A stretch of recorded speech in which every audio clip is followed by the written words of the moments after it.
Hello dear students, मैं SD. Sharma आप लोगों का हार्दिक स्वागत करता हूं। देखिए, आज अपना जो टॉपिक है वो 11वीं की मैथ का फर्स्ट चैप्टर है, दैट इज़ समुच्चय। हम इसके बारे में स्टडी करेंगे। तो हम सबसे पहले ये समझेंगे कि समुच्चय का मीनिंग क्या होता है, इसके क्या टाइप्स होते हैं और इसका ऑपरेशन में, जैसे कि तुम्हारा इंग्लिश में कहते हैं यूनियन, इंटरसेक्शन, यानी कि दो समुच्चयों का यानी कॉमन निकालना, यानी सर्वनिष्ठ ज्ञात करना, दो समुच्चयों का अंतर ज्ञात करना, ये फिर हम पूरा इस चैप्टर में स्टडी करेंगे। फिर ठीक है, फिर हम दो समुच्चयों का रिप्रेजेंटेशन जो है वो रिप्रेजेंटेशन हम मतलब सीखेंगे वेन आरेख के द्वारा। ठीक है, तो ये सब हमें इस चैप्टर में यानी स्टडी करना है। फिर हम इसमें दो जो हैं हम जो हैं दो प्रकार के जो हैं, एक बंद अंतराल और एक ओपन इंटरवल, जिसको हम कहते हैं विवृत अंतराल, इनके कुछ हाफ इंटरवल में उनको भी हम स्टडी करेंगे। तो हमें ये सब स्टडी करना है इस चैप्टर में। तो सबसे पहले हम ये देखते हैं कि इस चैप्टर में जो समुच्चय है इसका मीनिंग क्या होता है। तो देखिए, समुच्चय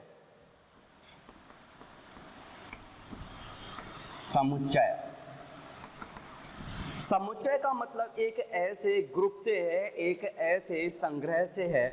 ठीक है, हम बात कर रहे हैं संग्रह की, एक ऐसे संग्रह से है। संग्रह को इंग्लिश में क्या कहते हैं हम? ग्रुप। ठीक है, या फिर हम कहते हैं इसको कलेक्शन। ठीक है, अब आपने क्या करना है, एक ऐसे संग्रह के बारे में सोचना है जिसमें आने वाली प्रत्येक वस्तु उस संग्रह से संबंध रखती है। ठीक है, जैसे हम उदाहरण के तौर पे हम ले लेते हैं कि जैसे कि मान लीजिए हमने यहाँ पे ले लिया कि ये तुम्हारा ये टमाटर है, या फिर बैंगन है, ठीक है, या फिर तुम्हारा ये आलू है, या फिर तुम्हारा ये प्याज है, एक्सेट्रा, है ना। ये हमने क्या किया, एक हमने ये संग्रह ले लिया, ये कलेक्शन ले लिया, ये कलेक्शन है ये।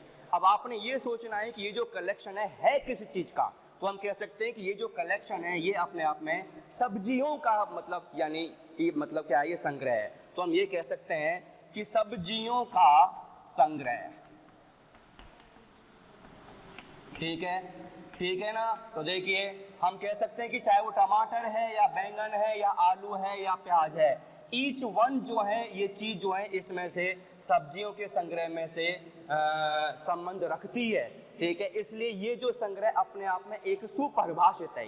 ये सुपरिभाषित है। सुपरिभाषित का मतलब मैं फिर बता दूं, वो ये होता है कि इस संग्रह के अंतर्गत आने वाली प्रत्येक चीज इस संग्रह से संबंध रखती है। कोई और ले लो, जैसे कि तुम्हारा क्या हो गया, रवि हो गया, सोम हो गया, ठीक है, मंगल है, ठीक है, बुध, गुरु, शुक्र या फिर शनि। ये सब क्या है, हम कह सकते हैं ये सप्ताह के दिनों के नाम है। ठीक है, तो हम यहाँ पे कह सकते हैं सप्ताह के दिनों का संग्रह। ठीक है, क्यों है संग्रह? आप कह सकते हैं कि ईच वन, चाहे वो रवि है, चाहे सोम है, चाहे वो शुक्र है या शनि है, कोई भी है, इनमें से वो सप्ताह के दिनों के संग्रह से संबंध रखता है। इसलिए ये भी अपने आप में सुपरिभाषित है। सुपरिभाषित। फिर बता दूं कि एक ऐसे संग्रह के बारे में बात कर रहे हैं हम जिसमें आने वाले प्रत्येक वस्तु उस संग्रह से बराबर संबंध रखना चाहिए। ऐसे संग्रह को हम कहते हैं सुपरिभाषित संग्रह। ठीक है, अगर हम गणित की बात करें तो देखो, यानी गणित में तुम्हारा 1 2 3 4 5 6 ये सब क्या है, हम जानते हैं ये सभी तुम्हारी प्राकृत संख्याओं का क्या है, ये समूह है, कलेक्शन है। तो यहाँ पे हम कह सकते हैं प्राकृत संख्याओं का संग्रह।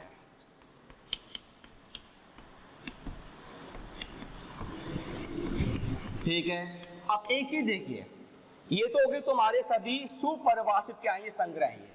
इन सबको हमने कह दिया ये तुम्हारे सुपरिभाषित संग्रह है ये। अब हम एक एग्जांपल लेंगे, जैसे हमने कह दिया यहाँ पे जनवरी, फरवरी, मार्च, अप्रैल। ठीक है, बस हमने 4 ले लिए ये। अच्छा ये चारों हैं क्या? हम जानते हैं चार ये तुम्हारे जो हैं जो है ये महीनों के नाम है, ये साल के महीनों के नाम है। इसमें लास्ट में कर देते हैं हम यहाँ पे ये दिसंबर, जनवरी, फरवरी, मार्च, अप्रैल, मई, जून, जुलाई, अगस्त, सितंबर, अक्टूबर, नवंबर एंड दिसंबर। इन सबको हम क्या कहेंगे कि ये तुम्हारे महीनों का संग्रह। ठीक है, ओब्वियसली अपने आप में ये सुपरिभाषित है, क्योंकि चाहे वो जनवरी है, चाहे वो आपका दिसंबर है या फिर मार्च है, कोई भी है, वो इस संग्रह से पूरी बराबर संबंध रखती है, इसलिए ये अपने आप में ये क्या हो गया, ये परिभाषित हो गया। अब मान लीजिए मैंने इसमें एक चीज लिख देता हूं मैं कि यहाँ पे अब आपका ये ले लिया मैंने रविवार। अब क्या ये जो संग्रह है क्या ये संग्रह इससे संबंधित है? तो देखिए हम कह सकते हैं कि ओब्वियसली जनवरी हो गया, चाहे फरवरी है, चाहे वो दिसंबर है, वो सभी इससे संबंधित रखते हैं। लेकिन रविवार चूंकि अपने आप में महीने का नाम नहीं है, ये एक दिन का नाम है, इसलिए रविवार इस संग्रह में नहीं आता। चूंकि रविवार एक ऐसी चीज है जो कि संग्रह में नहीं है और इसमें है, अब ये सुपरिभाषित नहीं है, अब ये सुपरिभाषित नहीं है। सुपरिभाषित ये कब बनेगा? जब इसमें से हम रविवार को हटा दें, अब ये सुपरिभाषित है। ठीक है, इसलिए हम समुच्चय की को हम क्या कहेंगे अब?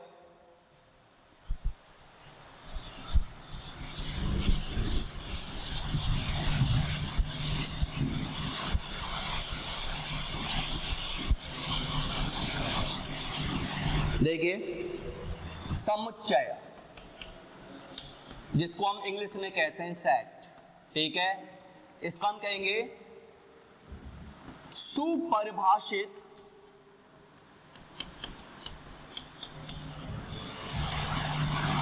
अवयवों के संग्रह को समुच्चय कहते हैं। ठीक है भाई, इसका मैं एक एग्जांपल मैं दे देता हूं। जैसे कि मैंने यहाँ पे कह दिया, अभी मैंने आपको यानी एग्जांपल दिए थे सप्ताह के दिनों का समुच्चय, ठीक है, महीनों का समुच्चय, या फिर सभी प्राकृतिक संख्याओं का समुच्चय, या फिर सभी सब्जियों का समुच्चय। ठीक है, इस तरह से जो ये एग्जाम्पल हैं ये समुच्चय के क्या ये उदाहरण है। ठीक है, अब देखिए इसके कुछ नियम हैं। अब इसको लिखते कैसे हैं? तो इस समुच्चय को लिखने का नियम है क्या कि समुच्चय के जितने भी अवयव होते हैं, ठीक है, उनको लिखने के लिए हमेशा हम नंबर 1 कर्ली ब्रैकेट का प्रयोग करते हैं, मझले ब्रैकेट का। ठीक है, नंबर 1 नियम क्या है? नंबर 1, समुच्चय के अवयवों को कर्ली ब्रैकेट, इसको हम कहते हैं कर्ली ब्रैकेट में लिखते हैं। ठीक है, नंबर 1। सेकंड, कि समुच्चय के अवयवों को स्मॉल अल्फाबेट के द्वारा लिखते हैं, के द्वारा लिखते।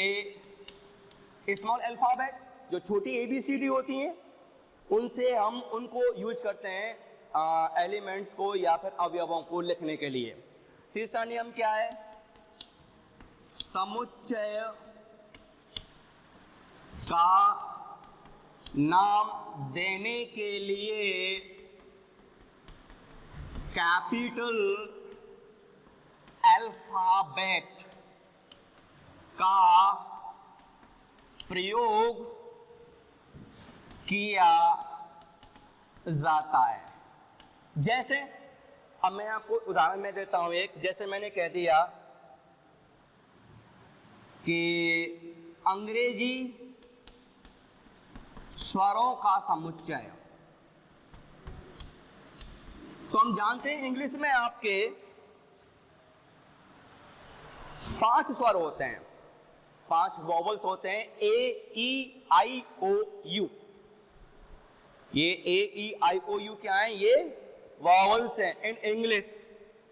तो अब हमें इसका नाम देना है। तो देखिए सबसे पहले अंग्रेजी स्वरों का समुच्चय, इसको हम समुच्चय को नाम देने के लिए हमने कुछ भी कैपिटल नाम ए दे दिया, कुछ भी दे दो, हमने नाम ए दे दिया, ठीक है। लेकिन ये कैपिटल में होना चाहिए, क्यों? मैं पहले कह चुका हूं, समुच्चय का नाम देने के लिए कैपिटल अल्फाबेट का प्रयोग किया जाता है। तो देखिए ये कैपिटल, इसका नाम देने के लिए कैपिटल अल्फाबेट हो गया। अब हमें क्या करना है? समुच्चय के अवयव लिखने हैं, ठीक है। तो हम किस में लिखेंगे? हम लिखेंगे करली ब्रैकेट में, ठीक है।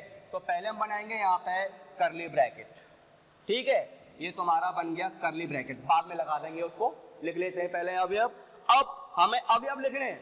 अवयव का मतलब इसके जो मेंबर हैं, जो सदस्य हैं, उनको लिखना है। तो 5 होते हैं वॉवल्स, एक होता है ए ई आई ओ एंड यू।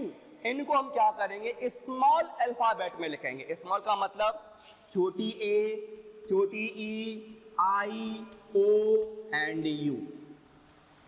ये एक समुच्चय का नाम हो गया। ये करली ब्रैकेट, ये समुच्चय के जो है एलिमेंट, जो अवयव है, उनको हमने स्मॉल लेटर से हमने रिप्रेजेंट कर दिया। और ये समुच्चय का नाम देने के लिए हमने कैपिटल अल्फाबेट का यूज किया है।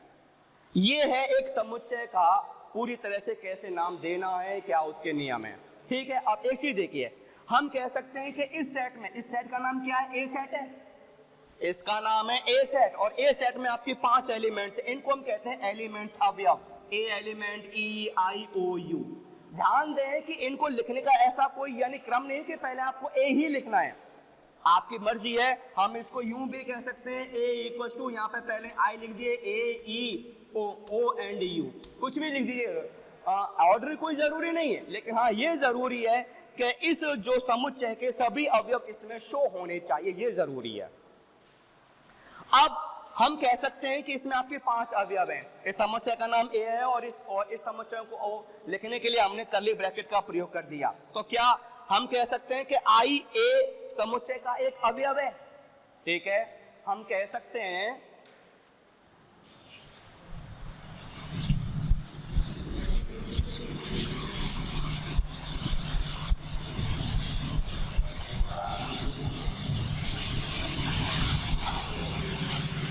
हमने लिया था अभी कि समुच्चय ए बराबर ए ई आई ओ एंड यू, ठीक है। अब हमें क्या करना है? हम कह सकते हैं कि ए जो अवयव है वो ए समुच्चय का अवयव है। हम कह सकते हैं ए समुच्चय ए का अवयव है।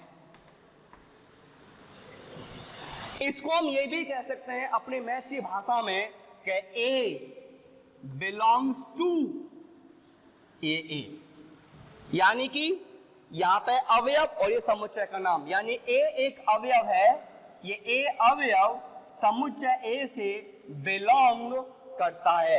यहां पर हम कह सकते हैं समुच्चय ए का एक अवयव ए है। इसी तरह से हम कहेंगे ई समुच्चय ए का एक अवयव है। इसी तरह से आई समुच्चय ए का एक अवयव है।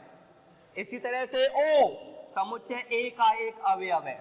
इसी तरह से यू समुच्चय ए का एक अवयव है। लेकिन इसमें बी तो नहीं है, ठीक है। अगर हमने कह दिया क्या इसमें बी है, तो हम कह देंगे बी समुच्चय ए का अवयव नहीं है, ठीक है। तो यानी कि बी ए का समुच्चय का अवयव नहीं है। ये सिंबल क्या कह रहा है? बी ए का अवयव है, जबकि बी इसमें है ही नहीं। अब आप इसको काट दो, इसका मतलब है बी समुच्चय ए का अवयव नहीं है। हम कह सकते हैं एम समुच्चय ए का अवयव नहीं है। हम कह सकते हैं एच समुच्चय ए का अवयव नहीं है। तो आज यहां पर मैंने आपको समुच्चय की परिभाषा सिखाई, समुच्चय को लिखते कैसे हैं मैंने ये बताया, मैंने नियम बता दिए। कल से हम इसके रिप्रेजेंट करने की विधि सीखेंगे, इसके प्रकार हम शुरू करेंगे। Thank you.